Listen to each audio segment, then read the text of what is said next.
good harmony. Who's this guy? Chocolate. Hey, look at chocolate. Wow. Gotta sing one more strong one.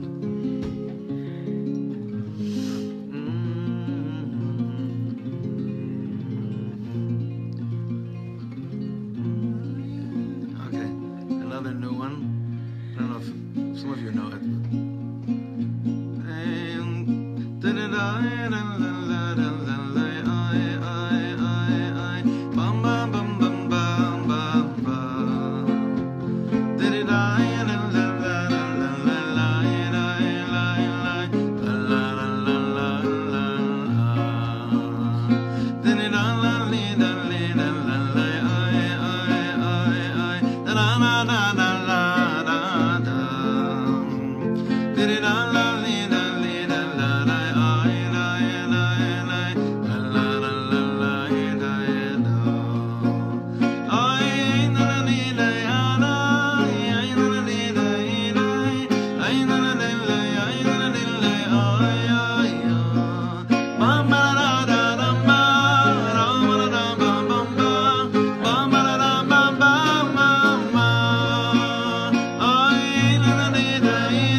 Thank you so much. Wow.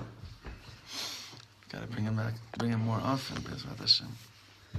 All right, Yesher Koach. Yesher Koach. Thanks, everyone. So glad we have an opportunity to learn a little bit during the week on night. So can you, Yeshua, can you pass me some water? Mm-hmm. Thank you so much. So we're all the, like we mentioned earlier in the week, all the shiurim. Earlier in the week, it was just yesterday. Earlier in the week. It's Monday, earlier in the week. Wow. It's going to be a long week. All the learning we're doing this week is Lui Nishmat David Ben Shimon, right? That's the full name. David Ben Shimon, whose yahrzeit is this coming Motzei Shabbat, Sunday. So to learn tonight with a bit more kavan, a bit more, turn whatever it is up a notch, open the heart a bit more, so that we could really, really connect ourselves. Like the Tanya says, that when you're learning Torah, we've been learning this morning, we've been learning it in the Tanya Shir in the morning, that when a person learns Torah, and you do it, the way we understood it is that when you learn Torah and you say it's Lilu Nishmat someone, so it's basically sending nourishment for the soul, and it's sending mazon, the level of Torah and mitzvahs that you do, is sending a levush for the soul, whatever that means.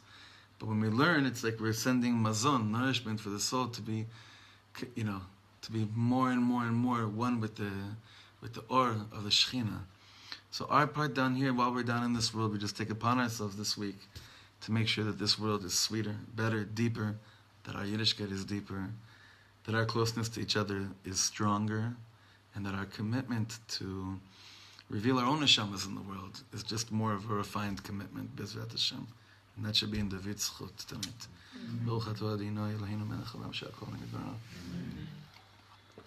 I always talk about how overwhelming Parshat Chukat is, how so much is happening in such a short parsha. There's so many things that are happening between the Para Aduma, of course Moshe Rabbeinu hitting the rock, wars that we have with certain Amim, the whole plague with the Nachash Nechoshet, being bitten by the snake, and then having to put that serpent made out of copper in order for the plague to end, which is actually the symbol of medicine, right? That comes from this parsha. The symbol of medicine is a snake, right? Is a serpent. And but probably, what's probably strikes obviously Moshe Rabbeinu with hitting the rock and thus, not continuing his journey with Am Yisrael into Eretz Yisrael. But perhaps could be that one of the things that stands out the most when you stop and have to envision the parsha is that Moshe Rabbeinu sits Shiva twice in this parsha, over his brother and over his sister. And that's very, very, very important to stop and be like, wait a second. There's something very, very...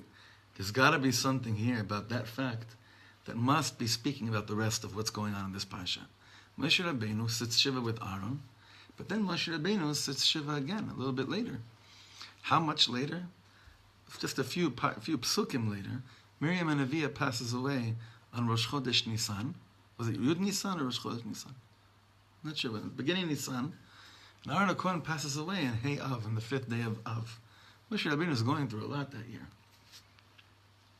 So, on a teaching that Rabbi Nachman gave over, Rabbi Nachman was known for certain times of the year to give some of the strongest teachings. And one of those times that Rabbi Nachman would teach, and it was much most powerful, and in Breslov they've made big things out of certain dates, would always be between Bein HaShmashos of first and second day of Rosh Hashanah. That's the only time Rabbi Nachman would really teach on Rosh Hashanah. Between those two times, between the 2 days. And the teaching that we have before us from Reb Shlomo is based on a teaching from Likutei Moharan inside. So whenever we have a chance to look at a teaching in Likutei Moharan, you look at the beautiful work that Breslov Research Institute did for us to give the background of every teaching, to put things into context. So this is one of those teachings, like I said, that was given on Rosh Hashanah. This happened Rosh Hashanah in September 6th, 1804, in the city of Breslov. That was when Rabbi Nachman's custom was to begin teaching at dusk between the first and second days of the holiday. And Reb Nassan, who was there at this, obviously he was right there, he said that while listening to the Rebbe give this lesson, he felt thunder and lightning in his own mind. Rabbi Nachman was trembling and shuddered and repeatedly pulled on his beard as he was beginning to give over the following teaching. So what this following teaching that we have in front of us is when I say crucial, it's almost like that's an understatement for what's going on, for what this teaching is all about. But it's a beautiful, very deep way of connecting to what Moshe Rabbeinu and Aaron HaKohen were both going through the first day of their Shiva over their sister Miriam. We know a lot of things about Miriam and Avia. We know a lot of things. But she still remains some kind of a mystery. Without some of the Gemaras in Masachet Sota and in other places in Midrashei Chazal, from the Pshat of the way the Psukim present Miriam and Avia, she's a Gewalt, and she also kind of messes up, if we could say Chafesh such words, at the end of Baalotcha, right? But the way we're going to understand Moshe Rabbeinu's hitting of the rock based on what must have been going through him that first day he was sitting Shiva over his sister. So for that, it's a beautiful, beautiful piece from Reb Shlomo. I knew you were coming. I wasn't going to do anything else but Reb Shlomo, and in English, and it shouldn't be complicated.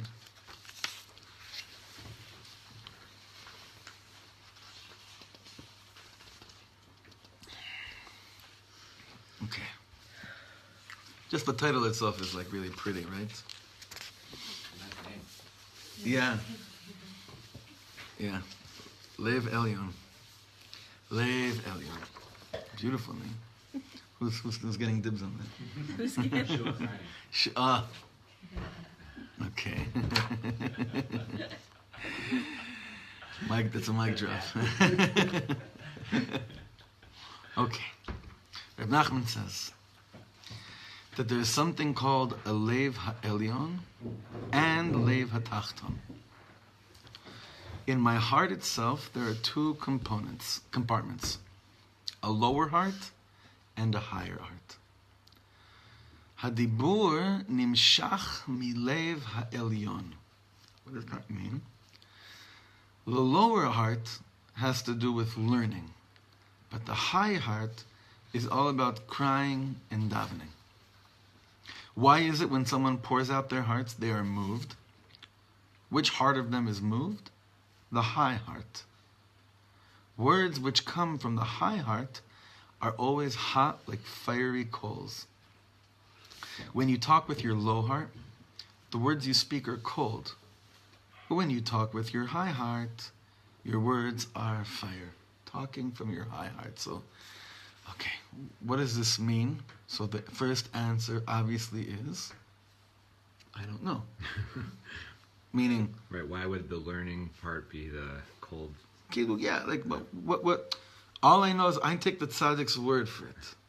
The tzaddik's saying there's a concept called Lev Elyon and Lev Tachton, and so far what we know is that, like he begins, Hadibur nimshach min halev, that the speech of fire, davening, crying to Hashem. When I'm moved by pouring out my heart. That has to do with Lev HaElyon, a higher compartment of my heart. All right? When you talk with your low heart, the words you speak are cold. When you talk with your high heart, your words are fire. Now, do you think that just confines it to davening? What's another example of like a non-davening Lev Elyon talk? Nigun. But I would consider nigun davening. Expressing your emotions to somebody. Right. Friend, Nachon. sibling, family, whatever. Nachon. Now, can you express your emotions from your lower heart? You can put them into words from your lower heart according to this. Yeah, but I asked if you can express your emotions with your lower heart. This, it doesn't seem like you can. Right, because the concept of expression, like especially in our day and age, what are we chalashing for? You know what chalashing means, right? Did any of you have that word growing up? Chalashing. Mm-hmm. Mama said it all the time. Chalashing. Chalashing. Right? I want so badly. We want to express ourselves. Now, not even to others. What's the biggest avoda today? To express yourself to yourself. That's what everyone's talking about right now. If you want to sound smart or like you're in, you speak about the fact that most people today don't even express themselves to themselves. Do I myself understand what's going on with me? Do I understand what I'm feeling? So the question is, how often with ourselves do we have a Lev Elyon? Right? Okay. So far, so interesting? Not so good, but so, okay. So Reb Nachman says that when you teach Torah, it has to be on the level of compassion. Rachamim. What does that mean? Not on the level of love or on the level of strength, meaning chesed or gvura, but it has to be on the level of compassion, of rachamim. Loving or strength, which are the attributes of chesed or gvura, can still be with my low heart. Compassion comes from my high heart. To teach with love is a very high level. But compassion is giving on the high heart level. So in order for us to move on now, we need to talk about this for a second. What does it mean to have, what is it about the midah of compassion? And what's the best word for it in Hebrew? Chemla or rachamim? Usually compassion is understood as chemla, right? Bechemla rabba munatecha. Racham is more mercy. Racham is more mercy. But I think that the word here that Rabbi Nachman uses, I'll just check very quickly. I believe the word that Rebbe uses here is rachamim. But just to think about this for a second, what does it mean to teach? What's the difference between compassion and love? Ma'avdel, what do you think?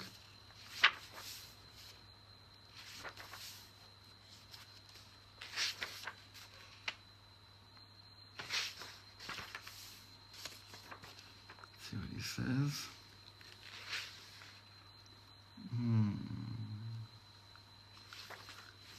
I can't find it right now.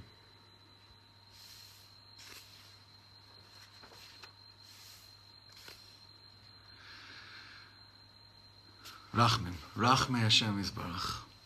That's what he says over here.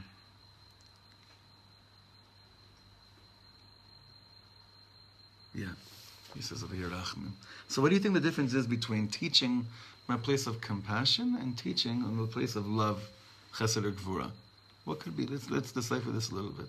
Compassion implies an understanding, whereas you can love something without understanding it just because you know that this is something that you are supposed to love, or you want to love. Compassion implies that you have an understanding of what's going on. Okay. I have a hard time with it because you're only compassionate for someone. I would think you only have compassion for someone that you love. So. I have a hard time. I don't understand why they're separate because one comes from the other. That's why I don't really. It's not resonating with it. Okay.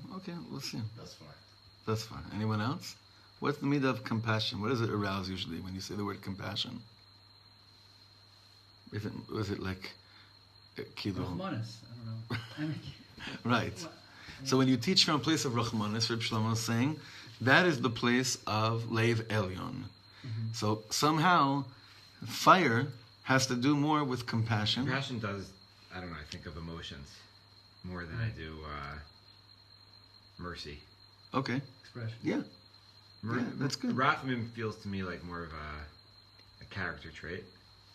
Right? We describe it as the Yigam Midot. Right. Is compassion in there? Chemla? No.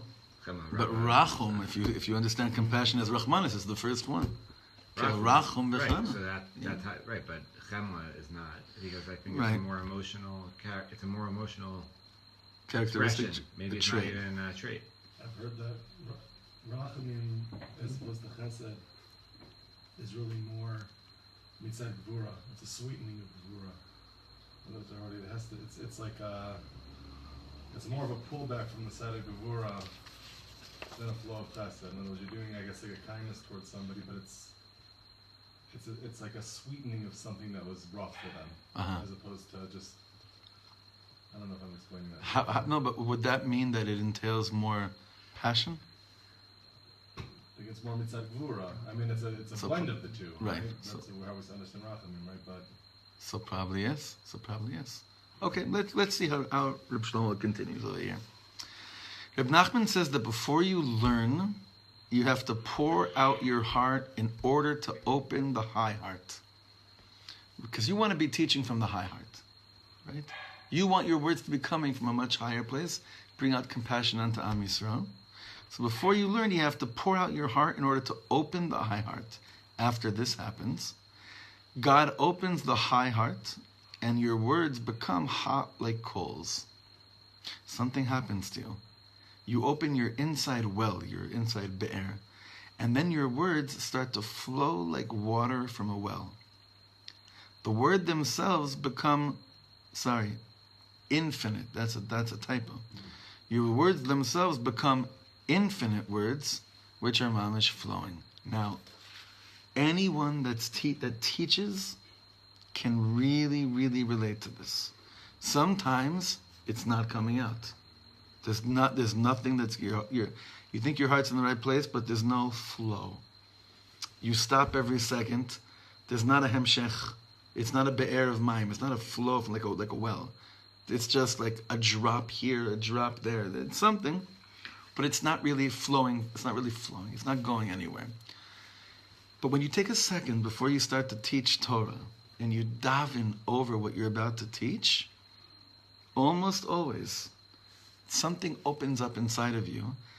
And I've talked about this with a number of other teachers, that it's this divine moment when you start to teach and you're in a flow and you bichlal forget that it's you that's even talking. Mamish. The same thing can happen in a concert if it's really on. Is that you daven over the words you're going to teach, or that you've davened, or like bichlal? Over the Torah that you're about to teach. Daven bichlal, like what you're saying, like you go to Marv and then you go to I don't know. The way I've experienced it is that it has something to do with the words of Torah that are about to be taught. So you're saying what happens over here when you go to that zone of tefillah, Leve Elyon opens, and then what ends up happening is that your mouth, what's coming out of you, it's clear to you that it's much less about you, and it's much more about the be'er of Torah that's flowing forth, and you're not in control. You're guiding it, you're guiding where the words are going, more or less, but you're even davening while the words are coming out. That place of dveik, it's a very, very, sometimes you could watch Rav Weinberger teach. There are certain moments while he's in there, and especially I've seen this with Rav Kook's words, L'Shem of Rav Kook. There's a flow, there's a be'er that's just Ma'ayana Mitgaver, just keeps on flowing out, and it's fire. Lev Elyon. This is what Rabbi Nachman is saying is Leva Elyon. This is where it comes out from, and basically the goal is that Melamdei HaTorah should be teaching from this place of Leva Elyon. Why? Because the transmission of the words, the Torah that they're giving, when it's hot, when it's fire, that's usually what Be'emet is being. Yeah. It's interesting you're talking about water and fire at the same time. Oh, water wow, is flowing very and interesting. fire is He didn't even realize because it was just fun. That's very interesting. That the fiery coal is resembled through the flow of water coming out of. But that's Shemayim, Asian Mayim. That's mamish like what we're striving for. Amy, top form. Top form. That's because I missed a few. She's fresh off the bench. Right. Fresh legs. Right. I mean, look, if you've ever listened through a whole Reb Shlomo shir, just him, and he just goes and then like the chaver is not driving him crazy every 2 seconds with what does that mean? What does that mean? And sometimes he would get so frustrated while he was in the middle of bringing down an ishbitzer or something, right? And he says, chaver, please, you don't understand. What he really wanted, what he would really say if it didn't sound so gaivadik would be like, I'm in the middle of a channeling right now of mamish dvar Hashem from here.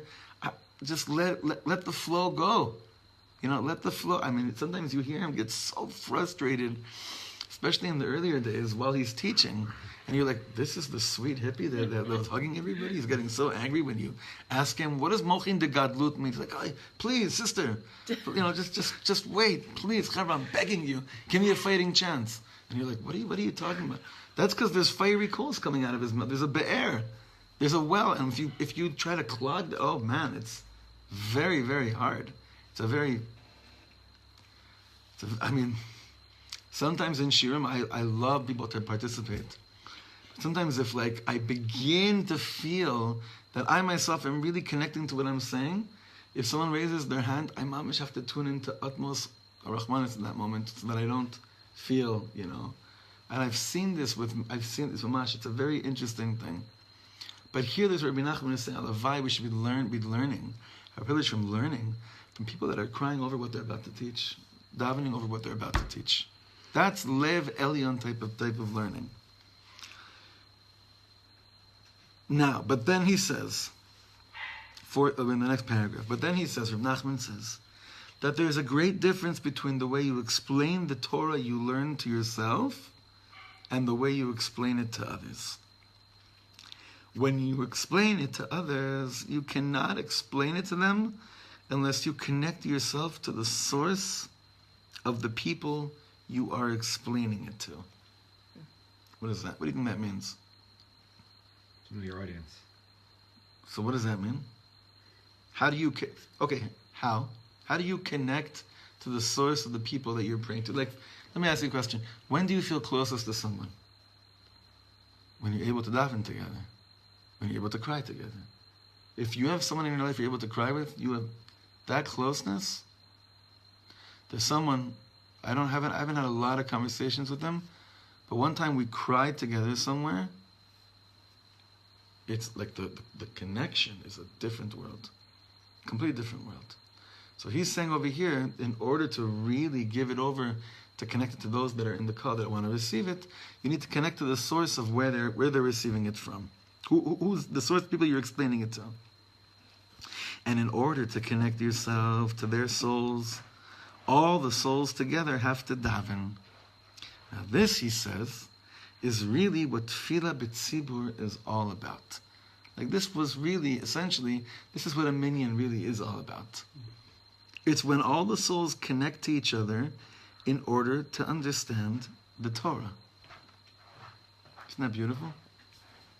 So Reb Nachman says, when a lot of people get together and they pour out their hearts to each other, they connect to each other with great prayer. And when this happens, the well within each person becomes so deep and so wide, and everything begins to grow.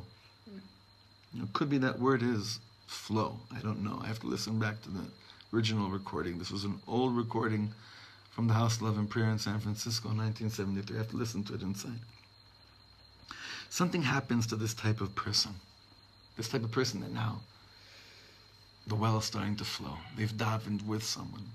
Their evil suddenly begins to be washed off. And the walls which surround their high heart are suddenly broken through. So what happens in our parsha? Right before Moshe Rabbeinu hits the stone.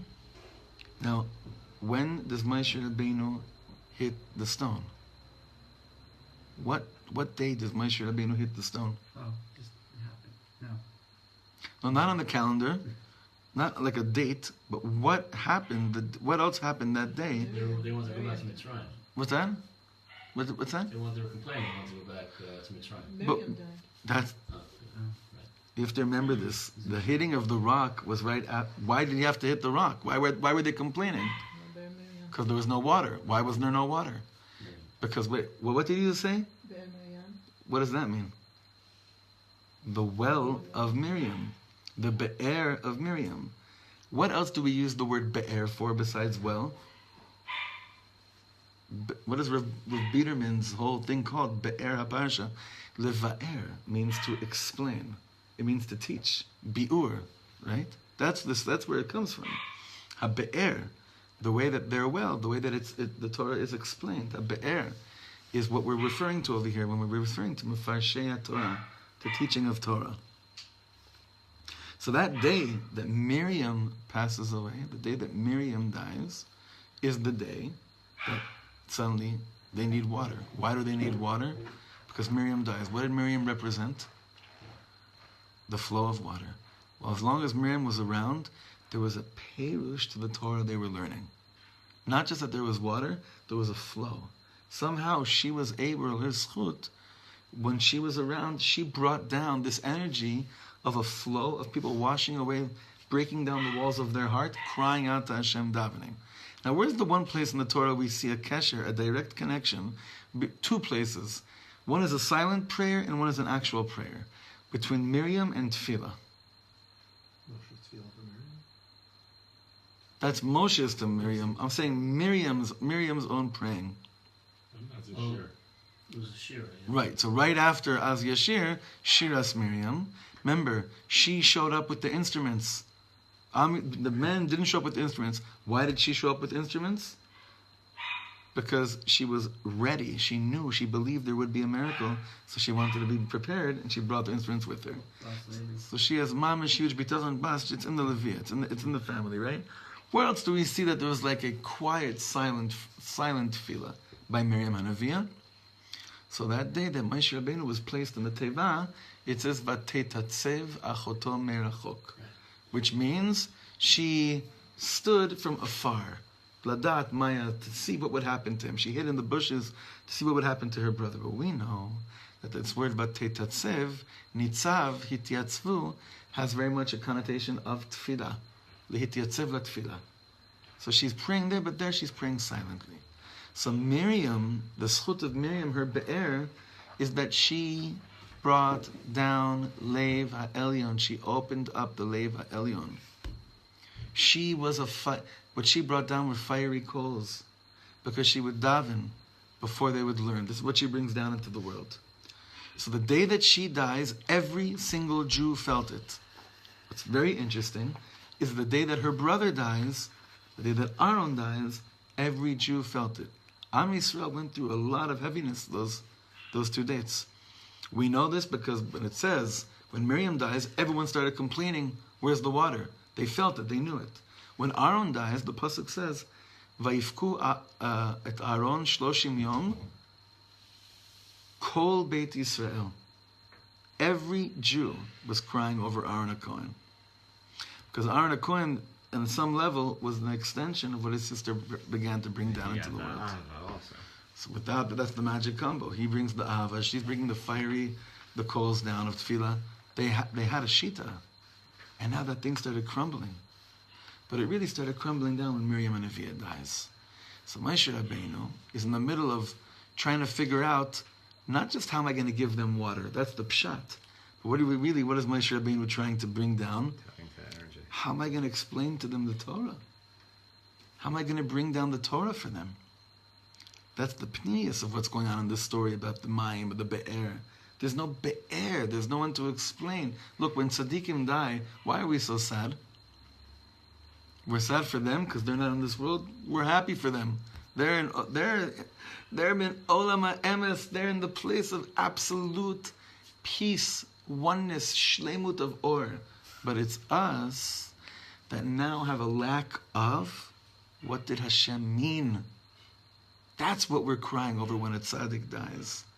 We cry over the fact that now, I remember when my friends told me that right after Reb Shlomo died, some of the chaver, the real pnimi ones, were like, how are we going to understand this Ishbitzer now that we never learned with him?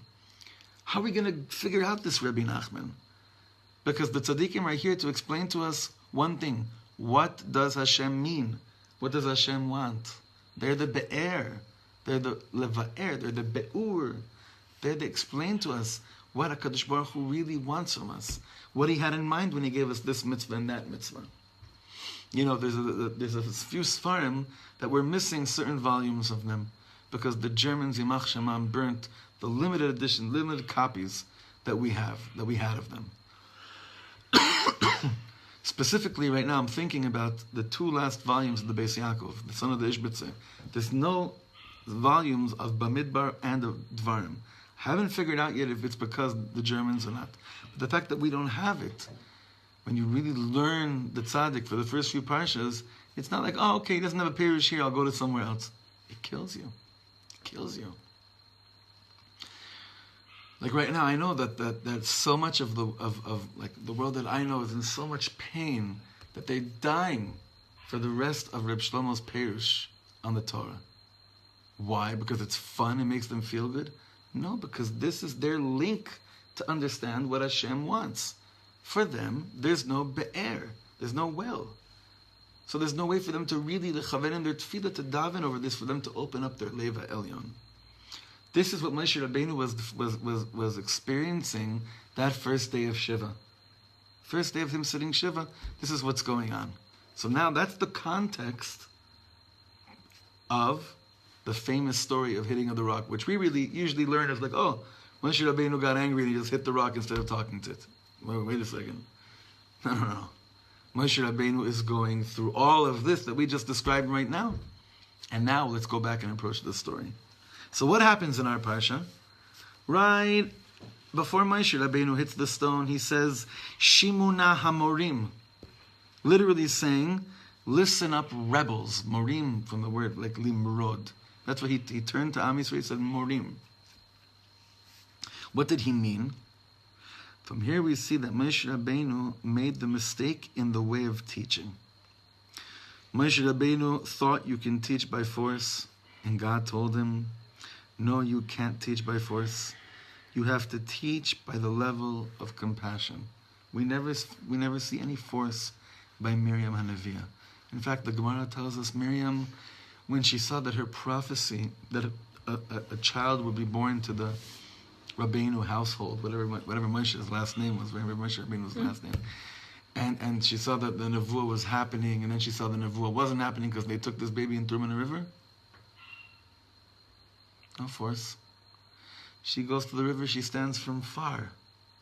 No force. I got to figure out what's going on. There's no force by her. So now look what he says, the bottom paragraph. We know that the water we received in the desert was in the merit of Miriam. But Miriam was not just giving the water, she was giving the well, the be'er of the Torah, the explanation of the Torah. You can only really explain Torah when every word of the Torah is so deep in my heart, like the well. It has to come from a well, from the deepest depths of me, meaning a be'er is you draw water from where? Deep down in the ground. That's the source of that water, right? It is only then that I understand the Torah, and only then I can expand the words, meaning I can give it a pirush. But if, God forbid, the well stops, then the words become cold. And then when the words become cold, fighting begins. This is incredible. What did he basically say here? Did you ever go to a shir and feel cold? Did you ever go through 12 years of Jewish education and feel cold? This is the Tanya. This is what we learned. Mamish. I was freaking out over this when I said earlier. You ever feel cold from words of Torah? It's such a bad feeling. Feeling cold from words of politics doesn't really hurt me because I don't expect to feel hot, fiery coals. But when something can becoming from a be'er, from the depths of someone, and yet it's not coming from there at all, the words of Torah that I'm being taught have no warmth to it. And like he says, and when the words become cold, fighting begins. What does that mean? So I wanted to look inside. These are Reb Nachman's words, so we can understand this a little bit clearer. This neshama, this soul that's supposed to be teaching, nofelet mibchinat halokot dvarei ka'esh, when it falls from this aspect of the fire, ve'en dvarei kegachale esh, and the words they're teaching are not like fire, udvarei nitztanenim, and its words, the hitztanen, does anyone know what that means? A tzinun. What does it mean when hitztananti? I got a cold. A tzinun. Hitztananta, you got a cold. That's actually what it means, right? Hitztanen. Dvarei mitztanenim, your words become cold. Azai nistaleket, the neshama, that means the neshama is, a body, when it's dead, cold. Uchshe nistaleket, azai, what does it mean when a neshama is nistaleket from this world? Azai nistalek habiurei Torah hanimshechet al yada. Then the explanations of Torah through which this neshama was able to bring to the world, also leave it with it as well. ואזי כל מפרשי התורה אין יכולים להשיג שום ביאור התורה. And then what ends up happening, when there's no be'er of the Torah, ואזי נתעורר מריבה לצדיקים. Then you start to have fights over the tzadikim. כי עיקר המחלוקת שבעולם נעשה על ידי הסתלקות ביאורי התורה. כי הביאור הוא תירוץ על קושיות ומריבות. So Reb Nachman says, this is my limited understanding of what he's saying over here. He's saying, machloket erupts in the world usually from a place of unclarity. When I'm unclear about what to do, how to act, how to respond, how to make decisions, and I'm not receiving the direct guidance that I need, so I don't just sit there and be like, okay, maybe tomorrow it'll be better. What happens to me is that my blood boils and I start having machloket on who? On those that I expected to be the ones to teach me Torah on a level that would resonate so deep that I know what to do in this world. I get my machloket, you hear what he's saying? You get machloket on the source that you become a rebel. A rebel against what? Those who you expected to teach you what the word of God meant.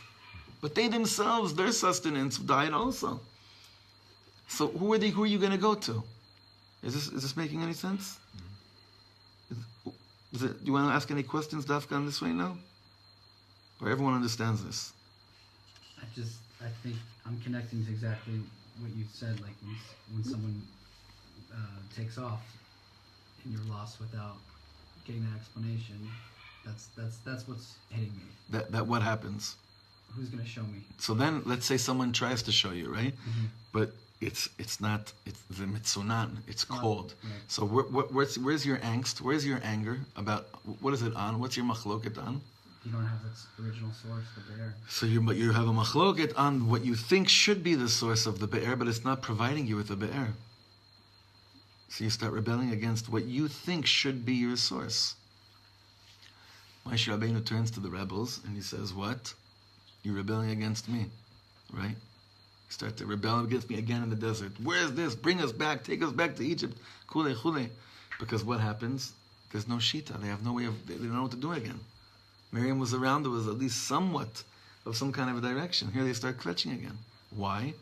Because they're saying, Moshe Rabbeinu, now it's on you. And Moshe Rabbeinu is basically saying, I'm mourning over my sister. I myself am suffering right now too.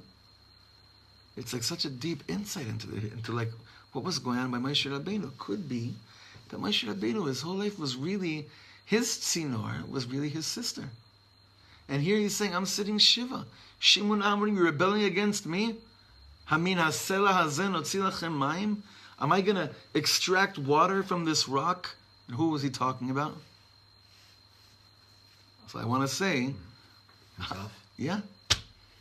What do you expect from him? Hamin hasela hazen otzi lachem mayim? You know, how else, based on this teaching, how else can you understand it any other way?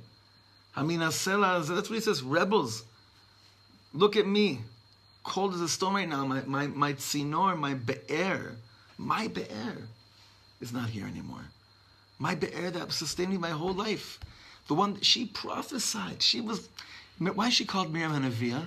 Because she had a nevuah that Moshe Rabbeinu would be born to this family, and from this family, the Moshiach of Am Yisrael would come into the world. This woman that prophesied over me, she was my be'er my whole life, even before I came into this world. Hamin hasela hazen. You think today I could take on that role? Just shows you how anav he really was. He mamish felt. It's like unbelievable. Every time you learn even the pnimius of every story, see, Moshe Rabbeinu really felt him that he was nothing. So what does it mean when he hit the rock? Maybe he thought that that's a fast way of opening up the walls of your heart, cracking it open. But did he hit if you keep going with it, Pneumius, did he hit the rock or did he do something else? No, he hit it. And what ended up happening? They received water, kivyachol. But it was uncontrolled. Exactly. That's what we learned yesterday in Shir. They couldn't capture it. Meaning like, because it was meaningless. Even though they got it. Exactly. Okay, so now look what he says here. This is crazy. The third piece here in the Hebrew, midbar tzin. That's the place that Am Yisrael showed up at in the parsha when Miriam dies. Midbar tzin, the desert of. What's tzin word come from? Lehitztanen. The desert of catching a cold. Midbar tzin, shehu bechinat dibur metzunan, shesham meta Miriam. It's amazing. The Torah tells us they came to this place called Midbar Tzin. That's where Miriam dies. Why? Because that's where the hot, fiery coals stop happening. Ve'azai nistalek ha'be'er. And then, what also happens? The be'er that was sustaining Am Yisrael, both figuratively and spiritually, nistalek. Hainu bechinat biurei ha'torah. And then what's the next pasuk after it says that there's no water? Vayarev ha'am im Moshe. Reb Nachman saying, look, pasuk after pasuk, what happens over here? You come to a place called Midbar Tzin. It's getting cold. Vatamot sham Miriam vatikaver sham. Then what's the next pasuk after Miriam died? I only know this really well because it's my Bar Mitzvah parsha. What's the next pasuk? Velo haya mayim la'eda. What's the next pasuk? Vayarev ha'ami Moshe lemor. He's saying this is what happens when you lose your perush of the Torah. You start getting angry at who you think should be providing you the perush of the Torah. That explains basically 90% of my friends are checked out of Yiddishkeit. That's for every other shir, but I don't want to go down that right now. I want to continue over here. All the machlokas in the world starts to take place when there is a lack of clarity, when there is no one to meva'er the Torah. So here Rabbi Nachman says that all the people who explain the Torah are called morim. Morim comes from the word Miriam, because Miriam was the one who had the well. That's a great thing now. Whenever you hear moreh, you think now of Miriam, she is the teacher. Therefore, if you want to explain the Torah, your words have to be on the level of fire. The words have to be kegachale esh, like a coal of fire. And this happens with the opening of the high heart, the Lev Ha'elyon. Now I want to share the deepest depths, because up until now it was very shallow and dry. Right? So this is Gavad now. Very good. Shimuna Hamorim. Who is he talking to? Miriam? No, she's dead already. Shimuna, The other teachers. Maybe now it's saying, yeah.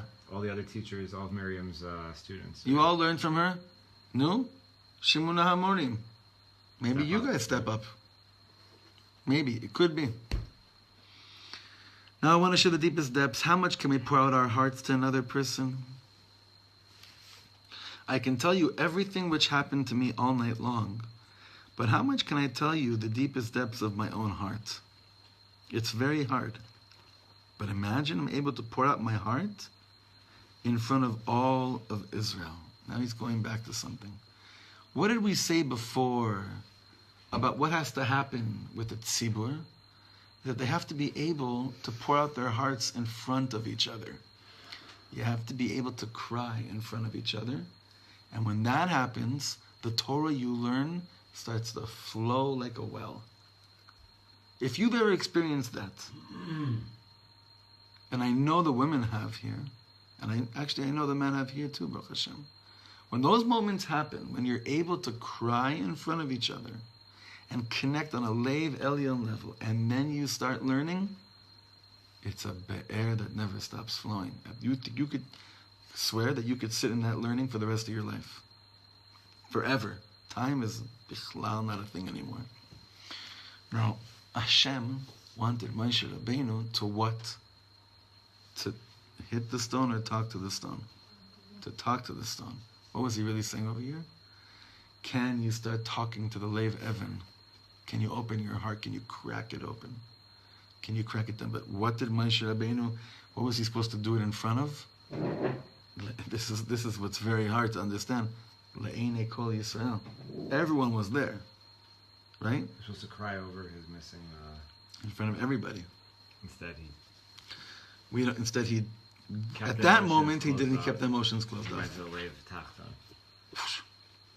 Gvura.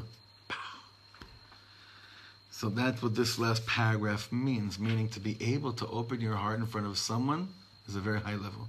To open your heart in front of all of Am Yisrael. When was the last time we had a tzaddik open up his heart in front of all of Am Yisrael? Never.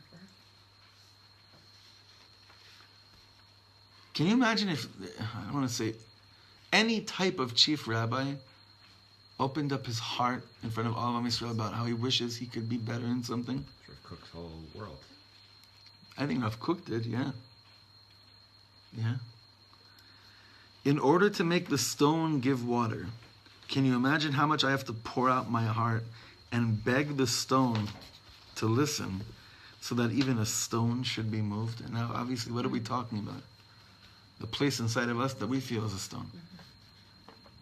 Gewalt is that deep. In order to move a stone, you have to pour out your heart in the deepest way. The question is, are you that close to Am Yisrael that you could do it in front of all of Am Yisrael?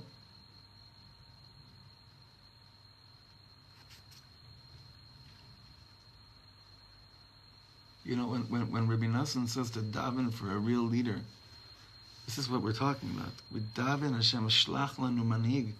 Send us a leader that has this kind of trait. Not a leader that shows us how perfect he is, but a leader that feels close enough to the Am to cry in front of the Am over that which is hurting his heart.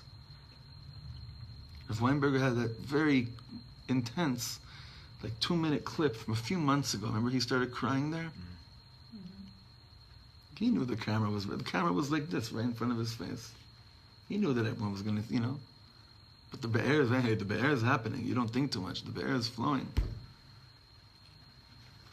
Ja, das ist gut zu hier. Wir wussten an davening, was auf Yom Kippur, and his crying through that weather was... You'll never, ever, ever forget it. Yeah. Enzikli. No. What was And Ramban and even Ezra over there, that shul. Yeah, I used to live that was my shul. I used to live right around, when I lived in Am Yisrael, it was right around the corner there. So what was God really telling Moshe Rabbeinu when he tells them, V'dibartem el hasela le'einehem? That's the pasuk. V'dibartem el hasela le'einehem. Speak to the rock le'einehem. Be close enough to do it in front of every eye in Am Yisrael. Can you pour out your heart like that to all of Israel? Are you that close to all of them? So Moshe Rabbeinu says, Shimu na hamorim. Moshe Rabbeinu is saying, rebels, I don't feel that close to you. Because you did so much wrong. I'm sorry. I wish I could pour out my heart to you, but you aggravated me so much. I wish I could pour out my heart in front of you. I'm sorry, but I just can't. So, the end here, I'm sorry that you're probably expecting a beautiful, peaceful, perfect ending, right? It's a very harsh piece towards Moshe. It's really harsh. He's in a Velus. That's what we have to, that's why I wanted to put the context in. When you're in a Velus, it says a few things. Ein modedim adam b'sha'at tzaro v'kaso. You never, that means you never, when they're in that place, and we're forgetting that he's a human being. Moshe Rabbeinu, his sister just died a few hours ago. And yet when we learn this parsha, we forget Bichlal that that's where he was at. Here comes B'nai Yisrael. Here they come, and what a chutzpah they He's sitting there crying over his sister. So maybe this last thing that he means over here, I'm sorry, I don't feel close enough to cry in front of you because if you're so insensitive. Right. It's There's actually also critical. a stone that this is what I learned, that was, maybe mention this, maybe I just didn't listen to hear it. This is a stone that has been with them the whole time. Because it says Hasela, Nachon. as opposed to just Knowing that's that one. So he's been with it the entire time. Nachon me'od. Nachon. So, yeah. We're saying, we have to, remember what Moshe Rabbeinu is going through, which would fit, but the lines that come afterwards is Hashem saying, no. Hashem's not, cutting him any slack for what's going on. Hashem says, this is what you did and this is the punishment. But so this is very, very deep. I wish we had another hour right now. I'll tell you why. Because if you continue with how Rabbi Nachman did this, what's the next? The words are describing Hashem's disappointment fit in perfectly. Hashem looks to Moshe and Aaron and says to him, Yan lo he'emantem bi lehakdisheni le'enei bnei Yisrael. This is kind of what we learned in Shir yesterday. You didn't believe enough lehakdisheni. What does that mean, lehakdisheni? You didn't believe enough to make a Kiddush Hashem in front of all of Am Yisrael, meaning you didn't believe in yourself enough that I'm aware that you're in Avelus. But I know that you are beyond. He could have been the level. You could have, exactly. He was held to that level, right? He separated. What does it really mean? It means Moshe Rabbeinu Maybe you even held of yourself too low. You You really had the ability. you really thought you were dust of all dust, but when I tell you something, it's because I know that I believe there's a place in you that you bichlal don't believe that you're capable of doing. Lo he'emanten bi la'akdisheni. You didn't believe enough that if you'd follow what I said, you could have done a Kiddush Hashem in front of all of Am Yisrael. How? Because you would have shown them that even when you think that you're not capable of doing something, but if it's fully only about Hashem, you're able to do anything in the world. So then what does he say to them? Yan lo he'emanten bi la'akdisheni le'inei b'nei Yisrael lachen, which is basically saying, therefore, this is the reason lo taviu et hakal hazeh la'aretz asher natati lehem. So now let's just end off with this, okay? What does that have to do with him? Why should this be the reason why he's not suitable to go into Eretz Yisrael with them? We need that Torah. Without this, you're not going to make it one day in Eretz Yisrael. Eretz Yisrael, the challenges of Eretz Yisrael on a daily basis are challenges where you're going to feel, Aleph, who am I can't do any of this. But B, don't bother me right now. I'm just trying to get acclimated. Well, guess what? The survivors of Auschwitz could have used that very legitimately and not come here and build 1948 a whole country. I'm in Avelis now. Are you kidding me? I'm in Avelis. I'm a rock. I saw my mother go into an oven. You're going to tell me about building? Who sees that kind of Yid coming back to Eretz Yisrael? So Rav Kook sees that this surah of a Yid is being born in the world. And he sees, Yidden are connecting to their shorish again, even though it doesn't look like it. But lachen lo taviu et hakal say, therefore, this is just, again, look, what we're saying is just one of the perushim, right? Therefore, because you, Moshe Rabbeinu, you Aaron, you didn't believe that even though you're sitting Shiva today, it's not that I don't want you to have your place of being in pain. Of course, you have your place of being in pain. But right now, like a manhig is always a manhig. Right now, they're starving. They're thirsty. They're quenching. They're dying. I believe I told you guys to do this. It should have been enough to take my word that you could do this. It should have been enough. So it really, look, the end of this teaching, it's not really the end of the teaching. This teaching, even from Rabbi Shlomo, is another 15 pages, but how much can we do? But for tonight, and Rabbi Nachman, it goes long, much longer. Anyway, this is Torah Chaf. Those who want to learn this inside, it's Torah Chaf in Likutei Moharan. This is why Reb Nassan says he's sitting there, Rosh Hashanah, and he's saying, I felt thunder and lightning in my mind, as Rabbi Nachman is giving this piece over. So there are a lot of different things here, but what it does, it allows us to look at the whole story of hitting of the rock in the context of Miriam's death, and to look at it in a completely different angle. Now, without trying to figure out how holy or unholy Moshe and Miriam and Aaron were, forget about all that. What does it say about us? Is that we need to be able to remember that we need to be close to people. You have to be close to people. To draw water from the Leva Elyon and to transmit Torah. Rabbeim have to feel close to their students. They have to be vulnerable in front of their students. They have to be able to cry in front of their students. They have to. They have to be able to go to this place that the tzaddik was speaking about over here in order so that their words can be transmitted through gachalei esh, through fiery coals, which basically opens up the well, the be'er that's inside each and every one of us, to continue the Masoret of the Torah through gachalei esh. Our pain over the loss of tzaddikim should not be about them. It could be about their families, that they're missing their loved ones. But the real pain is, who's going to explain to us what Hashem meant now? And when Hashem sees that's where our tsar is, hopefully that'll just be one last tear, and that'll be, enough. V'yomar letzarotenu dai. Because that means it's about Hashem, if that's what my tears are about. It's about Hashem. It's about a lack of understanding of the be'er. What do you want? What do you want from me? But we shouldn't have to suffer that through that anymore. It should just be enough that we could learn this and daven over this strong enough that it'll be like as if it's happening to us as well.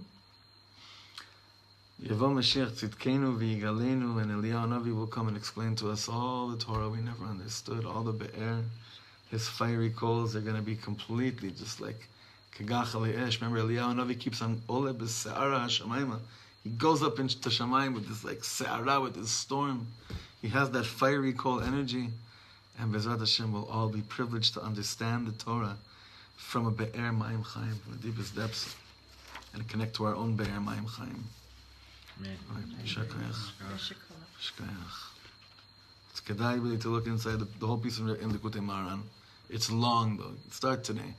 Don't wait till Shabbos afternoon. Oh, then that Shabbos afternoon, it's like 5:30 or 6:30. It's a long day, Shabbos. Yeah, it is. But even if you start like at 6 in the morning, it's like one of the ones you're not going to be going to shul. You'll miss Kriyas Torah. You'll be like, oh my God, I can't believe this is what he's saying because it's a long one. It's based on Zohars and a lot of fun stuff. Thank you very much. Shakoach, Shakoach. My favorite.